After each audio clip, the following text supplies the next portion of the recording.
இந்த நாள் இனிய நாளாய் அமைய எங்கள் வாழ்த்துக்கள். 26/2/2025 மாசி 14 பிப்ரவரி புதன்கிழமை திரியோதசி திருவோணம் நட்சத்திரம். இன்று மகா சிவராத்திரி. இன்றைய நல்ல நேரம் காலை 9:30 10:30 வரை, மாலை 4:30 5:30 வரை. கௌரி நல்ல நேரம் காலை 10:30 11:30 வரை, மாலை 6:30 7:30 வரை.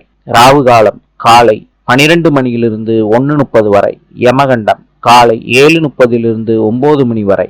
இன்றைய ராசி பலன். மேஷம் பக்தி, ரிஷபம் நன்மை, மிதுனம் சிந்தனை, கடகம் பரிசு, சிம்மம் உற்சாகம், கன்னி அனுகூலம், துலாம் வெற்றி, விருச்சிகம் உயர்வு, தனுசு குழப்பம், மகரம் நற்செயல், கும்பம் உதவி, மீனம் புகழ். இந்த நாள் இனிய நாளாய் அமைய எங்கள் வாழ்த்துக்கள். நாளை சந்திப்போம்.